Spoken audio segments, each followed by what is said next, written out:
नमस्कार, दिन भर की हाइलाइट्स को लेकर हाजिर है सुजस आवाज राजस्थान। नमस्कार, आप सुन रहे हैं सुजस आवाज। दिन भर की अहम खबरें लेकर हाजिर हैं अश्विनी और अंडाराम। सबसे पहले नजर आज की सुर्खियों पर। स्वामित्व योजना के तहत संपत्ति कार्ड एवं पट्टा वितरण कार्यक्रम। प्रधानमंत्री ने श्री गंगानगर से योजना की लाभार्थी रचना से किया संवाद। जयपुर शहर में सुगम यातायात को लेकर बैठक। मुख्यमंत्री ने कहा, भविष्य की आवश्यकता के अनुसार बने यातायात एवं परिवहन व्यवस्था के लिए कार्य योजना। जनजातीय क्षेत्रीय विकास के प्रतिनिधियों के साथ बजट पूर्व चर्चा। मुख्यमंत्री ने कहा, अंत्योदय की भावना के साथ आदिवासी उत्थान राज्य सरकार का ध्येय। और अब खबरें विस्तार से। आज जयपुर के दुर्गापुरा स्थित कृषि अनुसंधान केंद्र में स्वामित्व योजना के तहत संपत्ति कार्ड एवं पट्टा वितरण का राज्य स्तरीय कार्यक्रम आयोजित हुआ। कार्यक्रम में प्रधानमंत्री श्री नरेंद्र मोदी ने वीसी के जरिए सहभागिता की। इस अवसर पर प्रधानमंत्री ने अपने संबोधन में कहा कि 5 वर्ष पहले स्वामित्व योजना की शुरुआत की गई ताकि गाँव में रह रहे लोगों को उनके मकान के स्वामी का अधिकार मिल सके। अभी तक 1.5 करोड़ लोगों को स्वामित्व कार्ड मिला है। आज भी 65 लाख परिवारों को संपत्ति कार्ड दिए गए हैं। साथियों, 5 साल पहले स्वामित्व योजना शुरू की गई थी ताकि गांव में रहने वालों को उनके घर का कानूनी प्रमाण दिया जा सके। कहीं इनको घरौनी कहते हैं, कहीं अधिकार अभिलेख कहते हैं, कहीं प्रॉपर्टी कार्ड कहते हैं, कहीं मालम पट्टा पत्रक कहते हैं, कहीं आवासीय भूमि पट्टा कहते हैं। अलग अलग राज्यों में नाम अलग अलग है, लेकिन ये स्वामित्व के प्रमाण पत्र ही है। बीते 5 साल में लगभग 1.5 करोड़ लोगों को ये स्वामित्व कार्ड दिए गए हैं। अब आज इस कार्यक्रम में 65 लाख से ज्यादा परिवारों को ये स्वामित्व कार्ड मिले हैं। यानी स्वामित्व योजना के तहत गांव के करीब 2.25 करोड़ लोगों को अपने घर का पक्का कानूनी डॉक्यूमेंट मिला है।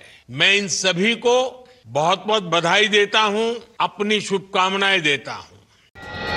कार्यक्रम के दौरान प्रधानमंत्री ने श्री गंगानगर से योजना की लाभार्थी रचना से संवाद भी किया। लाभार्थी रचना ने कहा कि जिस मकान में 20 साल से रह रहे लेकिन कोई दस्तावेज नहीं था, स्वामित्व कार्ड मिलने से कई लाभ प्राप्त होने पर सरकार का आभार जताया। माननीय प्रधानमंत्री जी, नमस्कार रचना जी। नमस्कार रचना जी, बताइए आप क्या काम करती हैं? परिवार में कौन कौन है? ये स्वामित्व योजना से कैसे संपर्क आया? सर, मेरे परिवार में मेरे पति हैं नरेश कुमार बिश्नोई और मेरे एक बेटा है सर और एक बेटी है। सर, मेरे पास 20 सालों से रह रही हूँ मैं। मकान है मेरा छोटा सा, उसका कोई दस्तावेज नहीं था और अभी मेरे को स्वामित्व योजना में ये कार्ड मिला। तो सर, मैंने 7,45,000 का लोन उठाया है और मैंने दुकान भी करी है और दुकान में सामान भी डाला है और मेरे बच्चों का उच्च शिक्षा का सपना भी पूरा किया है मैंने। तो आपको पहले कार्ड, आपके पास कोई प्रॉपर्टी की कोई जानकारी नहीं थी, कुछ नहीं था आपके पास? नहीं सर, मेरे पास कुछ नहीं था। तो फिर परेशानी भी आती होगी, लोग भी परेशान? बहुत ज्यादा परेशान थे सर। ये मेरे को स्वामित्व योजना ये कार्ड मिला सर, मैं और मेरा परिवार बहुत खुश हैं। अच्छा, कभी आपने सोचा था कि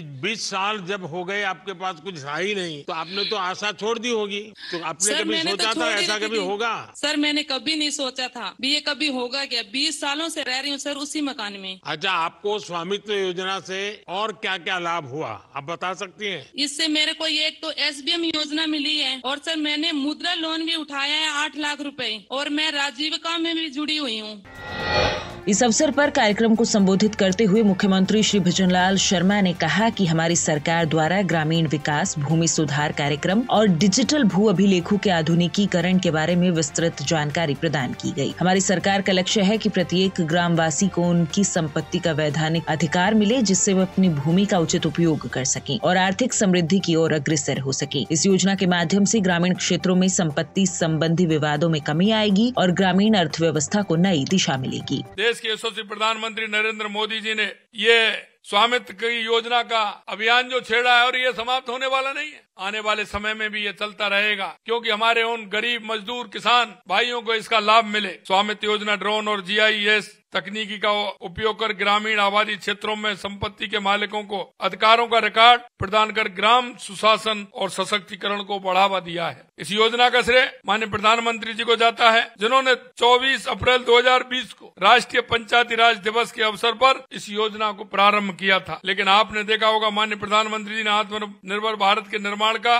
संकल्प लिया है और स्वामित्व योजना को गांव को आत्मनिर्भर बनाने की दिशा में एक महत्वपूर्ण कदम उठाया है। माननीय प्रधानमंत्री जी ने ग्रामीण विकास को बेहतरी के बनाने के लिए औद्योगिक और डेटा उपयोग करने के बाद सोचा, ये दिखता है कि उनका विजन कितना दूरदर्शी है। ये योजना ग्रामीण क्षेत्रों में संपत्ति के अधिकारों को मजबूत कर रही है। मैं निश्चित रूप से कह सकता हूँ कि देश के यशस्वी प्रधानमंत्री नरेंद्र मोदी जी हमारे देश की जो आबादी है, जो वो मजबूती प्रदान करना चाहते हैं, क्योंकि हम कहते हैं कि हमारी 80% आबादी गांव में रहती है। अगर गांव का व्यक्ति हमारा मजबूत होगा तो हमारा राष्ट्र मजबूत होगा, हमारा प्रदेश मजबूत होगा। ये एक बहुत बड़ा कदम है देश के यशस्वी प्रधानमंत्री नरेंद्र मोदी जी का कि गांव गरीब की व्यक्ति को मजबूत करके हमारे देश को सुदृढ़ बनाने का काम कर रहे हैं।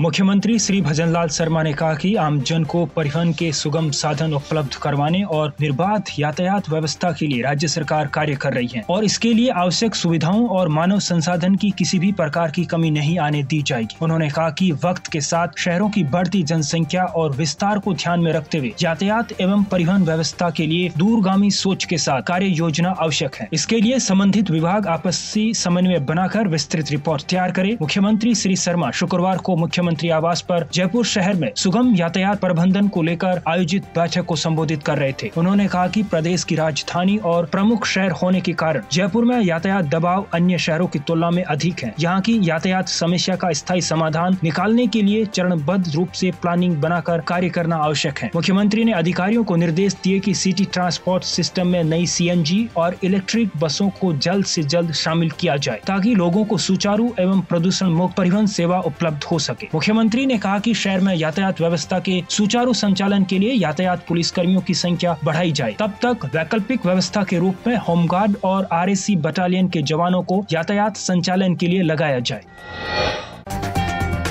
आप सुन रहे हैं सुजस आवाज राजस्थान।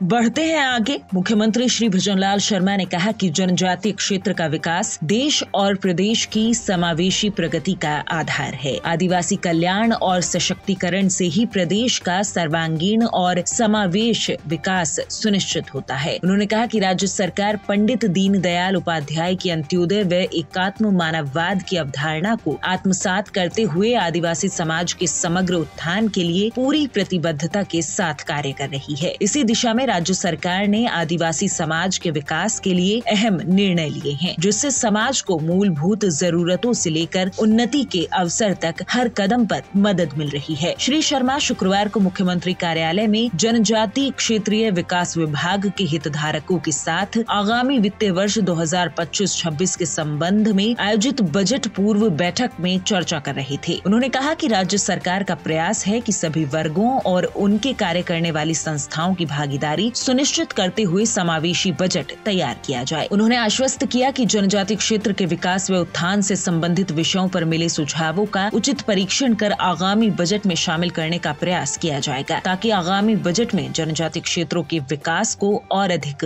गति दी जा सके। अब देखिए कैसे राज्य सरकार की प्रतिबद्धता के साथ राजस्थान का किसान बन रहा है समृद्ध, खुशहाल और आत्मनिर्भर।